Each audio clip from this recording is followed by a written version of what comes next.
Alfred Miller اپنے منصوبے کو پایا تکمیل تک پہنچانے کے لیے مائیکل کے ہمراہ مطلوبہ مقام تک پہنچ چکا تھا، جبکہ دوسری جانب پوپ کو بچانے کے لیے میرین لوگوں میں دھکے دیتے ہوئے آگے بڑھ رہی تھی۔ تو جرمیاخ بھی اسی کوشش میں اپنے ساتھیوں کے ساتھ لوگوں کو دھکیلتا ہوا اور دائیں بائیں مشتبہ افراد کی تلاش میں سرگرداں نظر آ رہا تھا۔ ناظرین، اگر آپ یہ پوری سیریز دیکھنا چاہتے ہیں تو نیچے دیے گئے پلے لسٹ کے لنک پر کلک کریں۔ چینل پر نئے آنے والے دوستوں سے گزارش ہے کہ وہ چینل کو سبسکرائب کریں اور ساتھ میں موجود بیل آئیکن پر کلک کریں تاکہ ہماری آنے والی ویڈیوز آپ تک بر وقت پہنچ سکیں۔ تو آئیے چلتے ہیں کہانی کے اگلے حصے کی جانب۔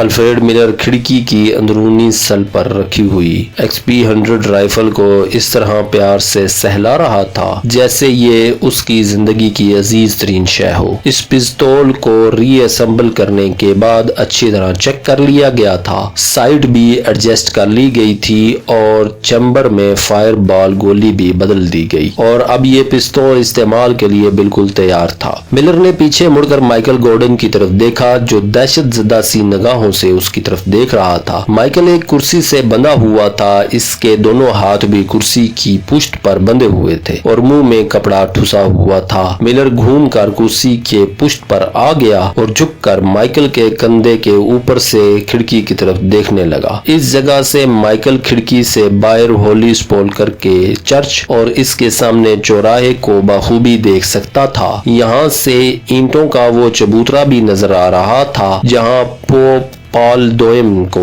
کھڑے ہو کر عبادت کرنا تھی۔ عبادت کرتے ہوئے پوپ کا سینہ یہاں سے بالکل سامنے ہوتا اور پستول سے نکلی ہوئی گولی کسی رکاوٹ کے بغیر اس کے سینے میں اتر جاتی۔ بہت خوب، ملر نے مائیکل کے کان میں سرگوشی کی، تمہاری سیٹ بہت اچھی ہے، تم یہاں بیٹھے بیٹھے سب کچھ دیکھ سکو گے۔ مائیکل اس حقیقت سے بے خبر تھا کہ پوپ کی موت کے چند سیکنڈ بعد اسے بھی مر جانا تھا۔ اس کی موت کچھ ایسے واقع ہوتی جس سے یہ تاثر ملتا کہ مائیکل ہی نے قتل کیا تھا، لیکن سزا کی اذیت سے بچنے کے لیے اس نے خودکشی کر لی تھی۔ ملر بہت خوش تھا، سنسنی اور خوشی کی ملی جلی کیفیت نے اس کے چہرے پر عجیب سے تاثرات پیدا کر دیے تھے۔ اب تک اس کے منصوبے پر بڑی کامیابی سے عمل درآمد ہوا تھا، ہر چیز اس کے پلان کے عین مطابق ہوئی تھی۔ مزید آدھے گھنٹے یا ممکن ہے اس سے بھی کم وقت میں اس کے منصوبے کا آخری مرحلہ بھی پایا تکمیل کو پہنچنے والا تھا۔ اس کا انتقام پورا ہونے میں کچھ ہی دیر باقی تھی۔ منصوبے کے شروع سے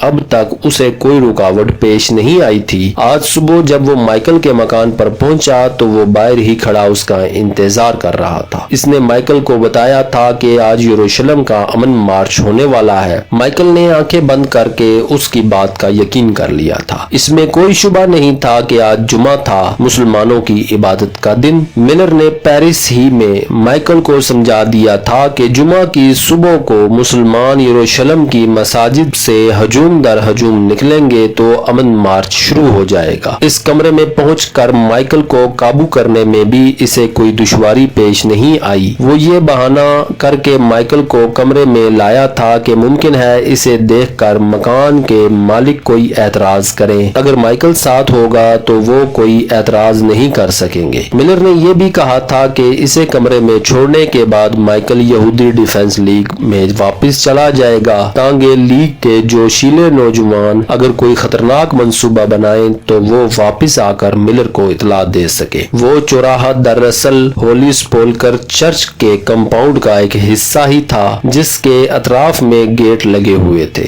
رات کو یہ گیٹ بند کر دیے جاتے اور صبح سورج نکلنے کے ساتھ ہی کھول دیے جاتے۔ آج جب گیٹ کھلا تو بعض دوسرے لوگوں کے ساتھ وہ دونوں بھی الگ الگ گیٹ میں داخل ہو گئے تھے۔ ملر کو یہ جان کر خوشی ہوئی تھی کہ چرچ کے ایک یونانی پادری نے مائیکل کو اندر داخل ہوتے ہوئے دیکھ لیا تھا، جبکہ خود اس پر کسی نے توجہ نہیں دی تھی کیونکہ وہ ایک پادری کے بھیس میں تھا۔ چرچ کا چوراہا عبور کرنے کے بعد وہ اس عمارت کے گیٹ پر ملے تھے جہاں کمرہ حاصل کیا گیا تھا۔ مائیکل پہلے سیڑھیوں پر چڑھا تھا اور 2 سیکنڈ بعد ملر نے اس کی تقلید کی تھی۔ کسی نے ان دونوں کو کمرے میں داخل ہوتے ہوئے نہیں دیکھا تھا۔ اس کے بعد سب کچھ بہت آسان ثابت ہوا تھا۔ مائیکل کے لیے ملر کا حملہ قطعی غیر متوقع تھا۔ ملر نے بڑی پھرتی کا مظاہرہ کرتے ہوئے پشت پر آ کر پہلے مائیکل کی گردن پر ترچھے ہاتھ کا وار کیا۔ وہ جیسے ہی نیچے گرا، ملر نے بڑی پھرتی سے اسے کرسی سے باندھ کر اس کے منہ میں کپڑا ٹھونس دیا تھا۔ وہ رسی اور ضرورت کی ہر چیز اپنے ساتھ لے کر آیا تھا۔ اس مشن کی تکمیل کے سلسلے میں اس کے الفتح کے ساتھیوں نے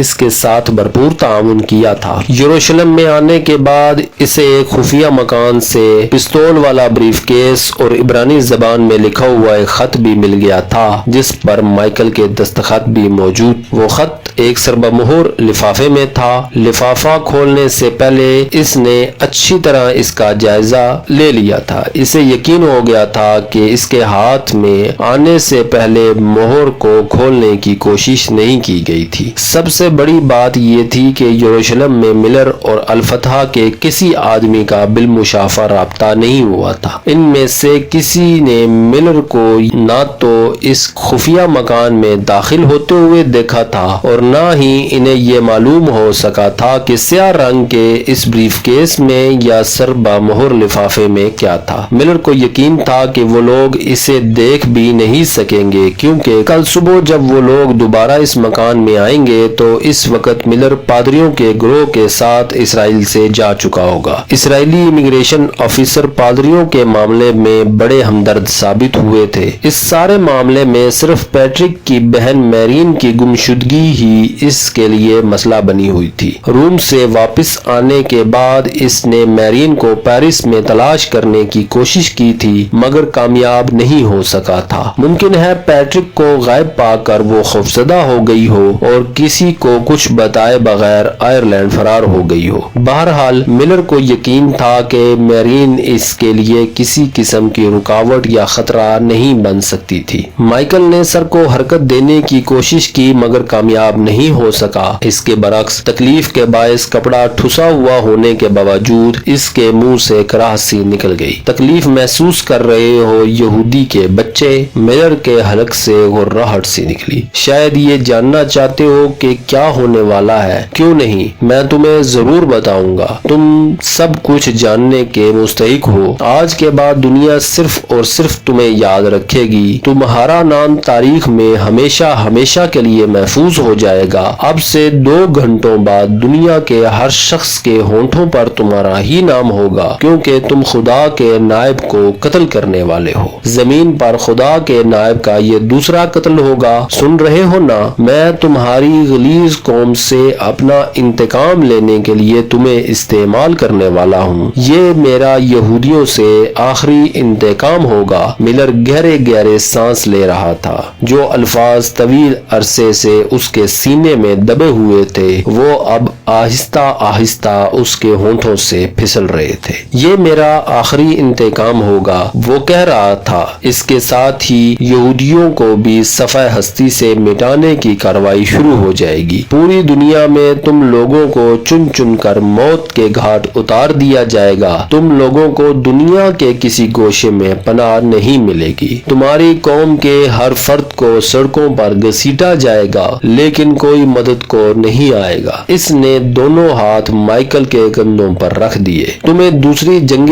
عظیم یاد ہوگی۔ یہودیوں کو چن چن کر ہلاک کیا جا رہا تھا۔ اس وقت کچھ لوگوں نے تم لوگوں کو پناہ دے دی تھی لیکن اب گندے یہودیوں کو کوئی پناہ نہیں دے گا۔ وہ چند لمحوں کو خاموش ہوا پھر بات جاری رکھتے ہوئے بولا، مائیکل تم باہر چوراہے پر لوگوں کا ہجوم دیکھ رہے ہو۔ یہ لوگ کسی کا انتظار کر رہے ہیں، پوپ کا انتظار۔ زمین پر خدا کے نائب پوپ جان پال کا انتظار۔ وہ اس طرف آنے کے لیے روانہ ہو چکا ہے۔ وہ یہاں رک کر عبادت کرے گا۔ اس نے ایک ہاتھ سے چوراہے کی طرف اشارہ کیا۔ اس کی انگلی ہولے ہولے کپ کپا رہی تھی۔ وہ اس جگہ رک کر عبادت کرے گا جہاں 2000 سال پہلے عیسیٰ کو سولی پر لٹکایا گیا تھا۔ لیکن اب سولی نہیں ہوگی۔ میرے پاس دنیا کا بہترین بہترین ہتھیار موجود ہے، میں اسے شوٹ کروں گا۔ اسے موت کی نیند سلانے کے لیے صرف ایک گولی کی ضرورت ہوگی جو اس کے دل میں اتر جائے گی۔ میرا نشانہ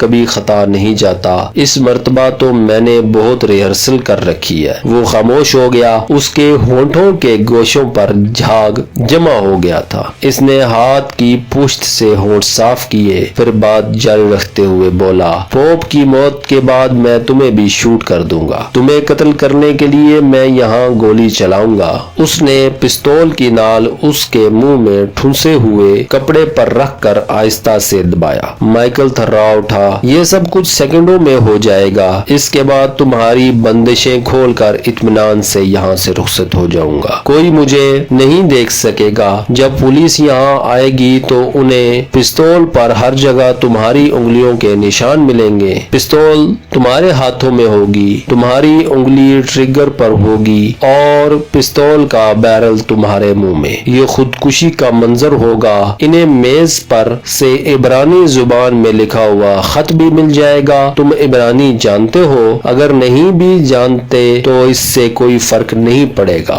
بہت سادہ سا خط ہے، اس میں لکھا ہے کہ میں نے پوپ کو قتل کر دیا ہے۔ یہ یہودی قوم کا سب سے بڑا دشمن تھا۔ اس کی بنائی ہوئی پالیسیوں پر عمل کرتے ہوئے عیسائی چرچ نے یہودیوں کے ساتھ بڑی ناانصافیاں کی ہیں۔ عیسائیت کے نام پر ہمیں دنیا بھر میں ذلیل و خوار کیا گیا۔ ماضی میں ہماری قوم کا قتل عام کیا گیا اور میں اپنی قوم کی ذلت کا انتقام پوپ کو قتل کر کے لے رہا ہوں۔ اس خط پر تمہارے دستخط ہے مائیکل گورڈن۔ اس نے خاموش ہو کر ایک گہرا سانس لیا، پھر بات جاری رکھتے ہوئے کہنے لگا، نہیں مائیکل، دنیا کا کوئی شخص اس خط کو جعلی ثابت نہیں کر سکتا۔ تم نے آج تک عبرانی زبان میں کوئی تحریر نہیں لکھی جس سے اس خط کی ہینڈ رائٹنگ کا تجزیہ کیا جا سکے۔ اس لیے پوری دنیا اس خط پر یقین کر لے گی اور یہی سمجھا جائے گا کہ تم ہی نے پوپ کو قتل کیا ہے۔ تمہارے خلاف اور بھی بہت سی شہادتیں جمع ہو جائیں گی۔ تم انتہا پسند یہودی تنظیم ڈیفنس لیگ کے رکن ہو۔ تمہیں عیسائیوں کے خلاف دیواروں پر نعرے لکھتے ہوئے پکڑا بھی جا چکا ہے۔ اگر تمہاری ڈیفنس لیگ کا لیڈر مسجد اقصی کو بم سے اڑانے کی کوشش کر سکتا ہے تو اسی یہودی ڈیفنس لیگ کا ایک جنونی کارکن پوپ کو قتل کیوں نہیں کر سکتا؟ کرسی پر بندھا ہوا مائیکل بری طرح کسمسا رہا تھا۔ ملر نے جو پلان بنایا تھا وہ واقعی نہایت خوفناک تھا۔ ذرا سوچو مائیکل، تمہاری قوم کے لیے پوپ کی موت کا مطلب کیا ہوگا؟ ملر نے کہا اور مائیکل کے چہرے پر نظریں جما دی۔ مائیکل کا چہرہ خوف کی شدت سے بالکل سفید ہو رہا تھا۔ ملر نے بات جاری رکھتے ہوئے کہا، 2000 سال میں دوسری مرتبہ یہودیوں پر یہ الزام آئے گا کہ انہوں نے زمین پر خدا کے نائب کو موت کے گھاٹ اتار دیا۔ ٹھیک اسی جگہ یہودیوں نے یسوع مسیح کو سولی پر لٹکایا تھا اور 2000 سال بعد عین اسی جگہ پر اس کے نائب کو موت کے گھاٹ اتارا جانے والا ہے۔ کیا تم اس سے زیادہ دہشت کی کوئی بات سوچ سکتے ہو مائیکل؟ وہ خاموش ہو کر کھڑکی سے باہر جھانکنے لگا، پھر مائیکل کی طرف مڑتے ہوئے بولا، آج یہاں پوپ کا قتل اس بات کو ثابت کر دے گا کہ دنیا کے تمام یہودی بدماش ہیں۔ انہیں اس زمین پر زندہ رہنے کا کوئی حق حاصل نہیں۔ عیسائی دنیا اسرائیل کے ساتھ تعلقات منقطع کر لے گی، اسرائیل کو اقوام متحدہ سے نکال دیا جائے گا اور پھر دنیا کی کوئی طاقت فلسطینیوں کو اس سرزمین پر قبضہ کرنے سے نہیں روک سکے گی جو دراصل انہی کی ملکیت ہے۔ کوئی ملک اسرائیل کو ہتھیار فروخت نہیں کرے گا اور اسرائیل اس طرح صفحہ ہستی سے مٹ جائے گا کہ دنیا میں کوئی اس کا نام لینے والا نہیں رہے گا۔ مائیکل دہشت زدہ سی نگاہوں سے اس کی طرف دیکھ رہا تھا۔ اس کا دماغ تقریباً مفلوج ہو چکا تھا۔ اس کے اندر سے کوئی آواز کہہ رہی تھی کہ یہ سب کچھ جھوٹ ہے، حقیقت سے اس کا کوئی تعلق نہیں ہے، وہ بھیانک خواب دیکھ رہا ہے۔ اس کے سامنے کھڑا ہوا ملر محض